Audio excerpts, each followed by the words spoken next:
Hi, everyone. You are on the Galit Speaks podcast, and we have a very special guest for today. I'd love to introduce you to Ashlee. And how do you pronounce your last name, Ashlee? Hoelck. Hoelck? Yes, Yeah. Hoelck. So, Ashlee Hoelck, and we are going to be talking about a topic that's actually very important and very relevant, especially now when we're dealing with a lot of trauma. Ashlee actually has an amazing story, and she was able to heal her chronic pain through mindset work. So we're going to be talking a little bit about that, and a little bit about her. She is a mindset coach for women who left toxic or abusive, for women who have left toxic and abusive relationships and want to heal chronic pain, migraines, and anxiety. She actually started this business after she herself was able to heal herself using this mindset work that was caused by an abusive relationship. So, of course, that is something that is really relevant to my values and what I believe in, because I too came out of an abusive childhood, and then later on had abusive relationships. And there was a lot of pain and anxiety, and I actually had a spinal issue that was, I'm sure, exacerbated by the fact that I had not dealt with the mental issues. So, Ashlee, I'd love for you to tell us a little bit about yourself and a little bit more of your story and how you got into this. Yeah, definitely. Thank you for having me. Yeah. So I would say that it mostly started when I was in this abusive relationship in my teenager. I was 16 to about 20. And it was really awful. It was terrible, but I got out and, I had really bad PTSD. I had depression. I was self-harming. I had a lot of anxiety, things like that. And I kind of slowly started to heal myself, just with like little things, like smiling more was a big piece of it, and not listening to the news, things like that, and just trying to surround myself with more positive things. But when I was 21, about a year after I had left the relationship, I threw my back out twice in 1 month. And both times I was unable to walk. I could barely move for about 3 days. The pain was excruciating. And now I know my back was spasming, and that's kind of what was going on. And so it was just nerve pain shooting to my whole body. And obviously I was 21, so that was slightly concerning. So I went to the doctor, ended up in physical therapy. Basically, they were just like, they did x-rays. They said I had bulging discs on my L4 and L5, gave me really boring exercises that I didn't really do because they were very boring. I was 21, working 2 jobs, bartending. And they couldn't really give me a reason as to why my back was that bad. There was a lot of assumptions, like maybe it's from slouching, and I was like, oh, it's from sitting like in my bed on my laptop, and you know how you get slowly more and more slunched. I was in high school, so all of our papers were, we did them on the computer. Yeah. So it's just all these assumptions about why my back hurt. But ever since that first time when I threw it out, I just had constant pain, and it was always like a 6 to a 10. It would be like a 15 when I threw it out, and I threw it out probably 8 times in the first 6 years. So it was, and when it wasn't thrown out, I always had this fear, like, well, it's been about 6 months, it's probably coming. And it would happen doing just the smallest things. Like one time I was sneezing, another time I coughed, and then I had my son, and one time I picked him up out of the bath. He was like 8 months, so not very heavy. I picked him up out of the bath, and I felt my back give out, and I knew, and that was like the 5th time it had thrown out, so I knew it was happening, and I had to carry this wet baby like 10 feet to my bed so I could drop him on the bed because the pain was like, I knew it was about to explode. And, so I had a lot of anxiety around it. It was like when I would throw my back out, I would be down for the count. And once I had my son, I was just like, what am I going to do when I'm 50? Am I going to be in a wheelchair? There's a lot of depression around it. And the only thing that did help was I started going to yoga. It took about 3 months of going 3 to 4 times a week for the pain to finally go away. And so I was like, well, I'm going to keep doing this. So I kept going to yoga. And then I went for about a year. And my son, I was pregnant with my second. My son suddenly stopped liking the yoga, the daycare, and he would run out. And I don't know what happened. And me coming from trauma, I was like, something happened to him. But something probably didn't happen. It was probably because I was pregnant and he knew that a new baby was coming. So I had to stop going to yoga. I was working at night at a restaurant. I couldn't go during the day because I had my son. So I just stopped going. And within 3 to 5 months, the pain came back. And from the first twinge that I got, it was back full force within a month. And so that was at the end of 2019. And so then I realized after a few months of that, and I was just like, you know what? I can't deal with this pain anymore. I need to go back to yoga. I can't do this again. And I started to go a couple of times, and then the pandemic hit and everything closed back down. Now I kind of see it as, the universe going, it's not the yoga. Like it's not the yoga, it's something more. And I feel like the yoga helped because it helped me to reconnect to my body and to be more in tune with my body and to slow down. This last decade's been a lot of just going, numbing myself with activities and being a mom and trying to be the best mom and things like that. And so that was 2020, and the pain came back, and it was so bad all year long. And in the fall, we moved to a new state. We bought a house, and I kind of made, like every morning I would write in my little gratitude journal, my manifestation list, I would write, I am back pain free since 2020. And it was just something that was super important. And a few months later, I heard about emotional trauma being stored as physical pain. And when I first heard that, I thought, that's absolutely crazy. That makes no sense. I was like, how could emotional trauma be inside of my body? It wasn't making any sense. And I kind of blew it off. And then a week later, I was like, you know what? Maybe this is it. Like, I need to find a solution to this pain. Nothing else has worked. Like, heat and ice do not work. I take ibuprofen sometimes. I'm like, that's not working. Stretching's not working. Like, my every other day yoga is not working. And so I was willing to explore it just to see it and be like, okay, that didn't work either. But and then after that, I ended up in this manifestation course, just thinking it would be a lot of fun. Yeah. And it ended up being like this deep healing container. And there's a lot of mindfulness and meditation, cord cutting, inner child work, writing angry letters, lots of things that were very cathartic and releasing. And I did that for about 5 weeks. And then I woke up and my pain was gone. So.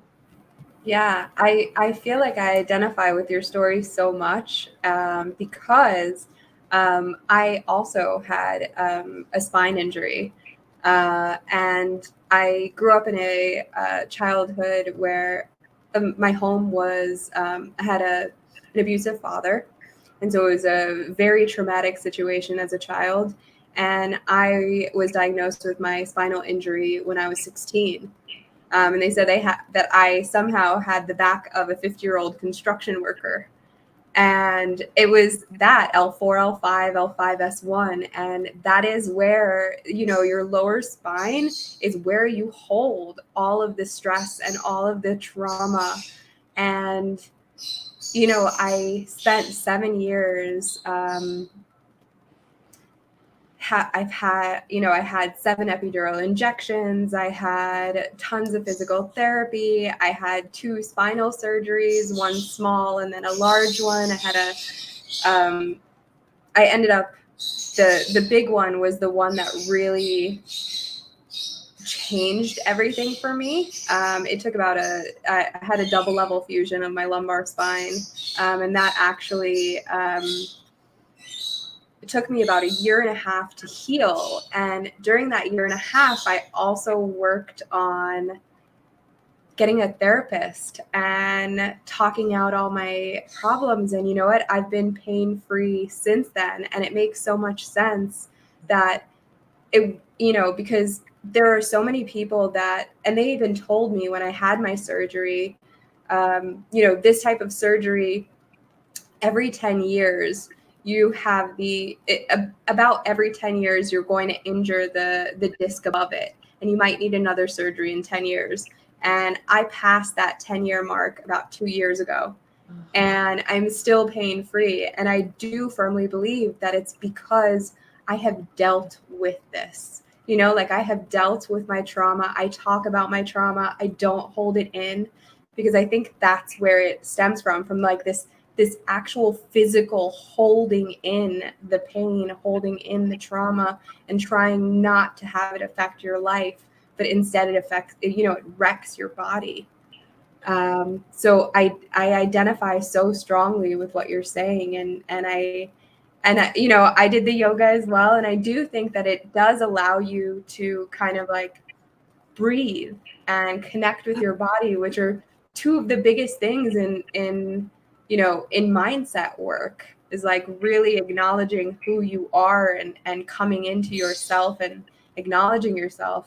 So I can totally see how, the yoga would have helped in the beginning, but it wasn't the cure. So how long have you been pain free? Yeah, so this was November of 2020. So it's about 19 months. Okay. Yeah. And, at first I didn't believe it either. Like I didn't even tell anyone, because I, in my head, I was like, well, it might come back, like, am I really going to believe that this is happening? And then I was like, if I tell anyone, they're going to think that I'm crazy, because it's kind of crazy. I just like did it at home on my own, like working through my issues. And another thing, I was like, well, if I made it go away, or if they don't even believe me, they're going to think that I made it up the last 12 years. Because there was a time where I worked at the restaurant and I would drop something and like a napkin, and I'd be like, I can't pick that up. Because the thought of picking something up while holding a bunch of plates, there was like, no way, no, my back cannot handle bending down, holding plates. So they'd be like, were you making it up so you didn't have to pick things up? So I didn't tell anyone. And then after about 6 months, I started like kind of whispering to my best friend, like, guess what? My back doesn't hurt. Like it was just like such a crazy thing for me. And since then, it's been about 19 months. And there's been times where it started to come back. And instead of going, okay, I should probably do some stretching, or maybe I need to do a yoga, or let me put the ice pack back on, because I had the one where I could strap it on. I'm like, okay, what is going on with me internally, like emotionally? What am I feeling? And one of the times when it came back, so one of the big things that I did to heal was I went through a process of forgiveness, which we can get into a little bit deeper after I talk about this. But I did my own expression of forgiveness with my ex, because a lot of the pain that I was holding on to was this anger. I had a lot of anger and a lot of hate towards my abusive ex. And I unblocked him on Facebook for the first time in over a decade, just like with the thought that, well, now he's unblocked if he wants to come and apologize to me, which I had already done the forgiveness thing, and that was not something that I needed from him. I didn't need his apology to forgive and move on and release. And it also was coinciding with a trip to Las Vegas, which had a lot of memories of us. I used to go with his family a few times, and so there was a lot of memories. And we were staying at a family's house out, like, not on the strip. And so I was going to playgrounds with the kids and things like that. And then we did go to the strip one day because I wanted to bring the kids, to the M&M factory, and just like to show them the crazy lights and the water show. And we parked underground, and, I wasn't driving, so I had no idea where I was. And then we like get out of the parking lot and we walk out, and it's like the two towers that we had stayed at were just like right in front of me. Like we were right next to it. And I was like, okay. So I realized that I needed to kind of work through it. And, you know, since that incident of where the pain came back, you know, I look at healing as this continual journey. It's not like, okay, I did the work in November and now I'm good for the rest of my life, because it was such a traumatic thing and it changed everything. It changed my life. It rewired my brain, and it's not going to just take a few weeks of work to keep it the way that I want to keep it. So now I just look at it as this lifelong journey, just like any other healthy habit, like eating my veggies and working out. It's something that I will continue to do. Yeah. And you're right. We can deal with something, but there will always be another trigger that we didn't think about, or that, I've had it come up recently where somebody will ask me a question and I'll remember something, and all of a sudden all of this garbage will come flowing back, and I'll have to re-deal with whatever it was that was the trigger. So it's great that you were able to identify it so quickly, and you're able to identify the exact moment that it was, like you saw the towers and then it all came back, and we're able to connect that to the pain that you were starting to feel. Mm-hmm. Yeah, definitely gotten more. What are some of the things that you do when, let's say, a trigger comes up for you? Is there anything specific that is your go-to, this is how I'm going to work through it? Yes. So if a trigger happens in the moment, the first thing that I do immediately is I focus on my breathing. I take, 5 seconds in through my nose and 5 seconds out through my mouth. And I really focus on that, because if you can slow down your breathing, you can slow down the rest of your body. And what happens when you get triggered is your brain, it's trying to keep you safe. That is the purpose of your brain. If you get triggered, your brain sends the alarm, the amygdala. And so that sends the stress hormones flooding through your body, and you go into fight or flight. And that's why your heart starts to race, your breathing increases, and stress isn't good for your bodies, right? That's why a lot of times people who have trauma, we have this pain and these autoimmune issues, is because our body is in this constant state of stress. So the easiest thing that I can do, especially because I'm a busy homeschooling mom, I've got 2 kids with me most of the time. And so what I can do in that moment is usually focus on my breathing. And there's been times where I've been triggered just by like random things. Like one time I was walking down the street by myself, and it's the middle of the day, and I walked past a group of guys, like they're working on the street having their lunch, and they all looked at me. And I immediately felt, my heart start to race. And so I focused on my breathing, and then I tell myself things like, I am safe. Nothing's going to happen. It is 12 p.m. on a Monday. Like, you are half a block from the shop where your friend works. Everything is fine. You are okay. You are safe. And, I tell myself things to calm myself down while focusing on my breathing, because the most important thing is just to stop the fight or flight. So that is something that I'll do immediately. A few of like the maintenance things is daily meditation. I make sure to meditate, 5 to 10 minutes in the morning to start my day off. And that helps me to stay calm a lot throughout the day. And I meditate at night. I meditate with my 6-year-old. We do a meditation, and then I do one before I go to sleep. And when I'm feeling especially triggered by things or situations, or something's coming up, specific dates or things like that, I journal. I like to do journaling. I like to kind of get it out of the paper and out of my head, because if it stays in my head, I'm just constantly thinking about it. And thinking about trauma can actually still trigger the fight or flight response. So I get it out, put it on the paper. I kind of go through like, okay, why am I feeling this way? Okay. And then I say, well, is this actually happening? Is anything going to happen? What's the worst that could happen? And just kind of talk it through, and kind of like talking myself off of the edge, right? So those are the really most helpful things for me to get through. Yeah. Yeah, that makes so much sense. And I also want to just acknowledge there are some comments in the Facebook group. So one Facebook user says, "Congratulations to both of you for releasing trauma and healing."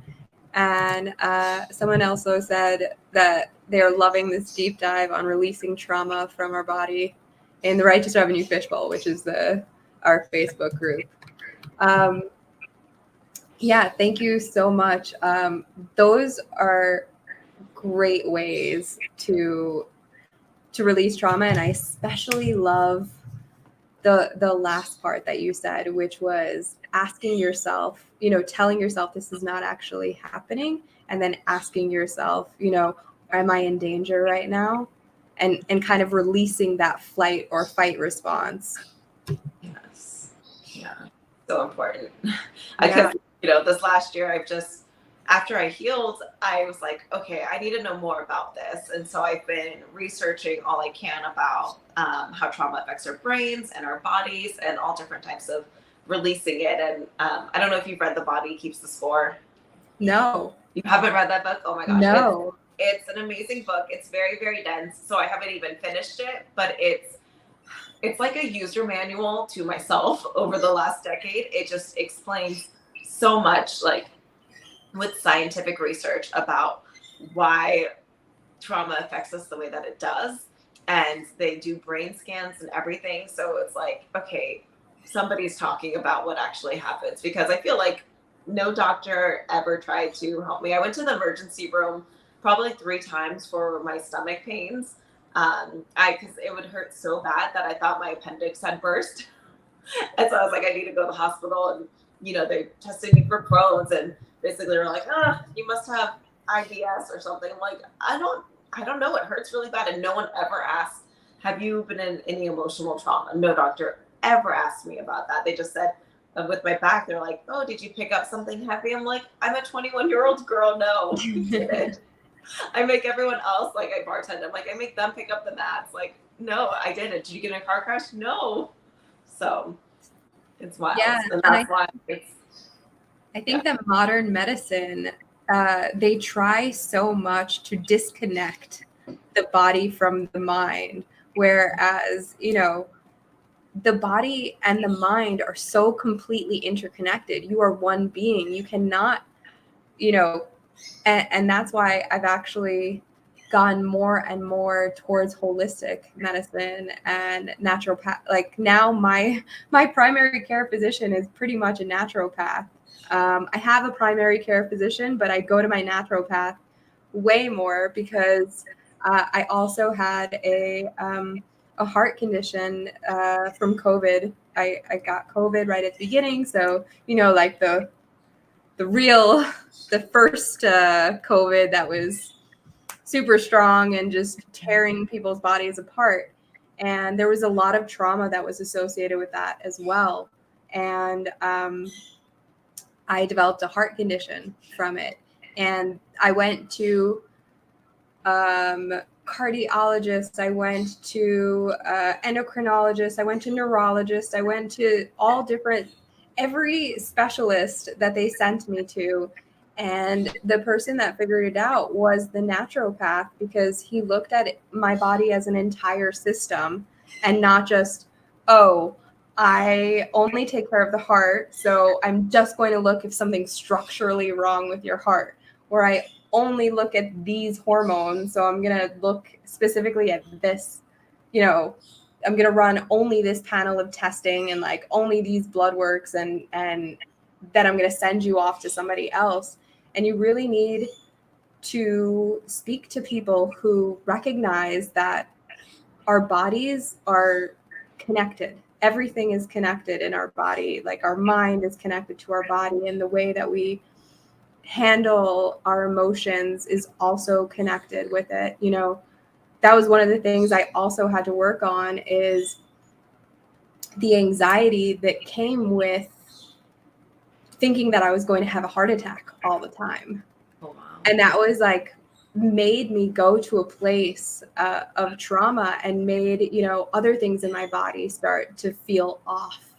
And once I had dealt with that and taken a more holistic approach, and like like you said, added in things like meditation when the episode was happening. So when, like, I call what happens to my heart episodes, because like all of a sudden I have POTS, which means all of a sudden my heart rate can go up to like 200 for no reason, and then down to 50 in the span of like 10 minutes.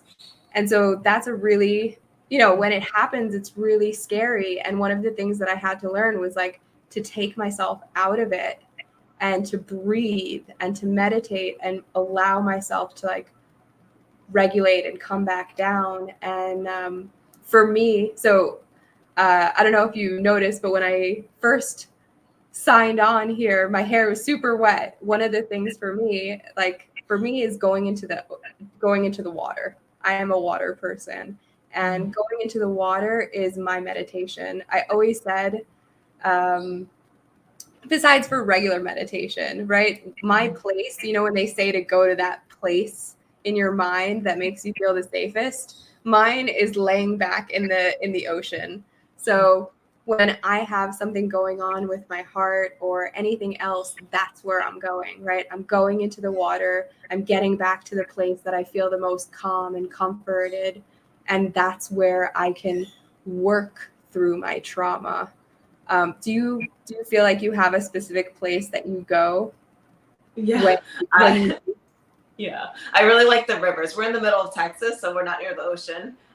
But we've got rivers, and I've got 2 young kids. They're 3 and 6. So at first I didn't realize that there are safe spots at the river, and so now we found a really good spot that's never really crowded. It's not super deep, and I put them in life vests, and I bring a camping chair, and I can just sit in the water with the sun on me. And it's like the other day we were there for 5 hours, just like hanging out in the river, and it was just so peaceful, and I just love it. So yeah, I like to be out in the water, and even sometimes before it gets too hot. Now it's in the hundreds, so I can't do it. But in the earlier months, I was just going outside and reading a book, and just like tanning and laying out on our lounge chair and reading a book. And that's another, like I always say, I'm a lizard because I love the sun, just like being in the sun. Yeah, I feel much the same way. I really miss the ocean because I used to live in New York, right by the ocean. I was a block away from the boardwalk in Rockaway Beach, and it was amazing. And now I'm in Arizona, where there is no ocean nearby. Yeah. Like I've gone. You can drive about 5 hours and you can get to San Diego, or drive like 3 hours and you can go to Mexico, Rocky Point. And I've done both of those things, but luckily I do have a pool. Nice. And so that has been my go-to of like coming back to myself and the water, which calms me down and allows me I feel like when I'm in that state and in the water, I'm more readily able to process the things that I'm going through. Yeah. Another thing that I like to do is like preparing really good food for myself. Of course, I eat differently than my kids or my husband, and I like to just try to eat as natural as possible. And so I really like to just meal prep and like plan my meals and make really good juices and things like that. So I'll like just put on some music and just make some food for about an hour or 2, and that always just makes me feel really good and really loved too. So yeah. So I know we spoke about a lot of things, but one of the things I wanted to touch on, which we spoke about briefly, but using forgiveness as a way to heal. Can you explain a little bit more about that and how you utilize that? Yes. So I hope the UPS guy does not ring the doorbell. Okay. Sometimes they ring the doorbell and then my dogs go crazy. Okay. Yes. So first I'll start with what everyone thinks of as forgiveness. We're raised to think you do something wrong, you say, I'm sorry, and the person accepts it. And then when someone says that they're sorry, you need to, give them a big hug and say, it's okay, I accept your apology, and, move on. it's forgive and forget, all these things that we're told. We're also told that we're owed apologies. Like if someone does something wrong to you, you can't forgive them until they apologize, right? And I catch myself saying things like that with the boys because they're always fighting, and I'm like, no, that's not right. And so this new perspective of forgiveness that I learned, it's completely about yourself. It is an inside job. It doesn't require the other person to say sorry. You don't need to tell the other person that you forgive them. You don't need to speak to them anymore. I know some people are in, co-parenting situations, and so I'm fortunate to not be in that. So I can not speak to this person ever again. But it doesn't require their participation at all. And so this new perspective of forgiveness, I was like, okay, because at first I heard it and I was like, no, I'm not going to forgive him. Like, F him. He did something bad. He's a bad person. He doesn't deserve my forgiveness. All of these things. And then I realized that I had all of this anger still, right? And there's a quote by Buddha, and it goes something like, what is it? Like not forgiving someone is like holding a hot coal in your hands with the intent of throwing it at somebody. You're the one who gets burned.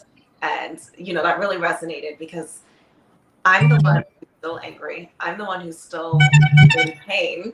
And this other person is not likely. They're likely not even thinking about me or wondering like if I'm okay, right? So I'm the only one who's being hurt by all of this anger. And anger and hate, these are negative emotions, right? And they're not those good feeling ones. And it was affecting my life. I was in physical pain. I wasn't sure if the two were still connected at this point, but I knew that it was affecting my family and my husband and my relationship. And there were certain things that would come up in my marriage, and I would think back to this past relationship. So I knew it was still affecting me. And so I was willing to go down this new perspective of forgiveness.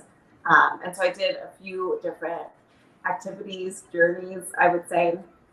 One of the biggest pieces was a cord cutting meditation. So it was about like a 10 to 15-minute meditation that was really, really powerful. And, I felt the cords disconnect, and it felt so freeing when I did it. And it felt like I was able to say what I needed to say inside of the meditation, and like gave me a visual of actually like disconnecting the cords between us. And then another thing that I did was I wrote an angry letter. I just wrote a letter to him. Obviously I didn't send it, but I wrote a letter. I wasn't nice in it. I got everything out that I wanted to say. And then, I found growth. I found the lesson in all of it. And the lesson mostly was, it made me a kinder person. It gave me this opportunity to turn the pain into a way to help other women who have been through something similar. And then I did the Hawaiian forgiveness prayer. Ho'oponopono, I think is how you say it. Have you heard of it? No, I haven't. Oh, okay. So it's thank you, I love you, please forgive me, I'm sorry. And basically all of that is to say like, I'm releasing this all. I love myself despite it, and I'm letting it go. And so I wrote all of this on the letter, and I was instructed to either burn it or rip it and flush it down the toilet. I did not want to play with fire, so I was like, okay, I'm just going to rip it, and I flushed it and kind of transmuting the energy. And so I just kind of worked on this for a couple of weeks and cried a lot and released a lot. And it was like a weight just lifted off of my shoulders, and it was really, really powerful. And it had nothing to do with the other person, right? So it's definitely an inside job, and it can be so powerful because if you don't go through some sort of forgiveness, even forgiveness with yourself, because sometimes we have shame or guilt around being in the abusive relationship or toxic relationship, and then, why didn't we leave, or how did we get there? So even just releasing those feelings, those emotions, and forgiving yourself for whatever part and responsibility that you had in it. Yeah, I love that. And actually, if anyone wants to do that, Tonight, I believe, is the full moon. It was either last night or tonight, and that is a very powerful time to go outside and maybe write this on a note and either throw this in the water if you're by the ocean or something, or make sure not to litter, though, no plastic. Or if you want to make a fire and burn it in the fire, it's a really powerful way to kind of get rid of the things that are plaguing you. Also throwing it in the toilet, like ripping it up. I love the action of ripping things up and like throwing them out. I even do it in my work. I will put Post-its of all of the work that needs to be done, and like when it's done, I get to rip it down and like crumble it up and throw it out. So like I've accomplished another thing. But for me, I think one of the ways that I was able to really forgive my dad was acknowledging that what he had is a sickness and he himself is sick, because the only way that he became the way that he is because he went through trauma and became, chose to become abusive instead of working through it. And I had to kind of come to terms with the fact that he would never heal, and it was sad that this sickness was taking over him, but that it was a sickness, and I could not hold on to being angry at a sick person. And that's really how I was able to, I guess you could say, forgive him for the childhood trauma that he caused. Yeah. That's powerful. Yeah, and it's something, so if that's something that anyone who's watching, if you're watching this now or watching on the replay, I'd love to hear about how you are dealing with childhood trauma or any type of trauma, and we don't always get closure. We like you said, we've kind of been told our whole lives that we need closure or that we deserve closure, which may be true, but you're not always going to get it. And so you have to find a way to close that door yourself. So if you're watching this on the replay or you're watching this now, please let me know of any way that you have found to allow yourself to release that. Yeah, it's so important because if you don't, you might have 12 years of chronic pain, right?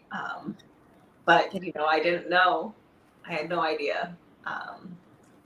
But that's why I'm kind of spreading the word out, because it's like I didn't know, and I know 1 in 4 women, if that's what's reported, will be in a physically aggressive relationship. I didn't report my abuse, so the numbers are probably way higher.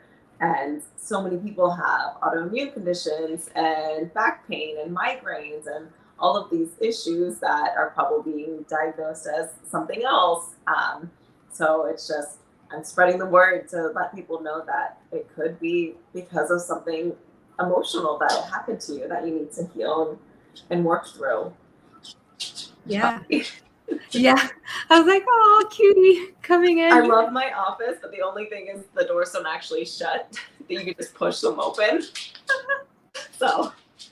Oh, it's cute. It's cool. I feel like everyone, since the pandemic, everyone has gotten used to there being animals in every stream. Yeah. Right? Like, it doesn't matter where you are, you're on Zoom, you're streaming live, there's going to be an animal walking by. There's probably going to be a dog barking. I have 2 lovebirds. So every once in a while you hear them go crazy in the background because they love it when I'm on Zoom or streaming. That's funny. They think it's like their time to shine and they're going to be involved. So they're so tiny and they make so much noise. I actually had a parrot or something. Yeah, they're tiny parrotlets. They're like the smallest parrot. But I actually had a friend and a viewer told me how to reprogram my microphone so it's not so overwhelming. Oh, really? That's good. Yeah, because people would be like, where are you? Yeah. What is happening right now? Why are they freaking out? But I want to go back to what you do now.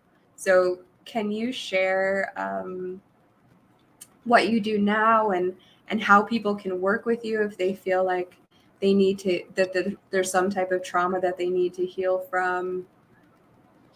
Yeah, definitely. So, I'm most active on Instagram. So if you want to follow along, you can see all of the tips that I'm sharing, all the healing modalities, how to rebuild your self-worth is a big piece of, what I'm teaching as well, because that's super important after a toxic relationship. I also have a trigger tools guide that I created. It's got 7 tools that you can use to help with your triggers. It's my freebie. Please go and download that. It's going to be super helpful because that's another important piece, is to manage your triggers so that you get out of that reactive state, right? And right now I have the waitlist opened for the beta launch of my program. It's called Rise and Thrive. It's opening in 2 weeks, and it's going to be a 3-month group coaching immersive program. And I'm going to teach you all the different types of modalities that you can use, how to recognize what's going on in your body, how to fully heal, and to move on and get rid of these physical pains that you're having. So that opens up on July 22nd. That's awesome. Yeah, I'm really, really excited. I've been working on it for months and refining it, and it's going to be amazing. It's going to be a small group. I'm only going to let 20 women in it because I want it to be intimate. I want to be able to fully focus on the women and their transformations. But yeah, that's what's coming up. That's amazing. Yeah. And all of that is available on your Instagram? Yes. Yeah, it'll be on my Instagram. Awesome. So I'm going to share, I will definitely comment after this with all of your information. And I believe I have your Instagram. I have your Instagram handle. So I will make sure that everyone that's listening in has that as well. Thank you so, so much for being on here and sharing your story. And is there any last minute words of wisdom you'd like to share with the audience? Yeah. So a big thing is the trauma. It's not your fault, right? Whatever happened to you, it is not your fault. But now your healing is your responsibility, because nobody's going to do it for you. And you are the only person who can. And even if you don't believe it, you have the control. You've got the reins. So just do the best that you can. Give yourself grace on your healing journey and know that it's always there for you.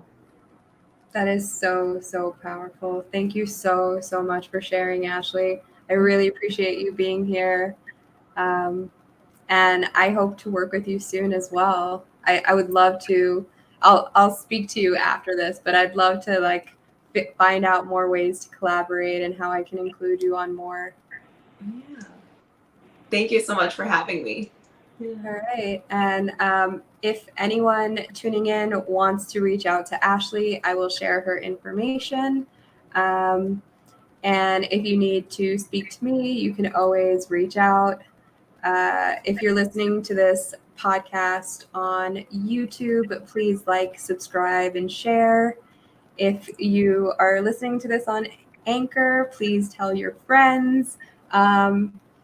Same on Facebook. If you're listening to this in any of the places, please promote it. I love all of you. Thank you all for joining and being a part of today and learning about healing trauma.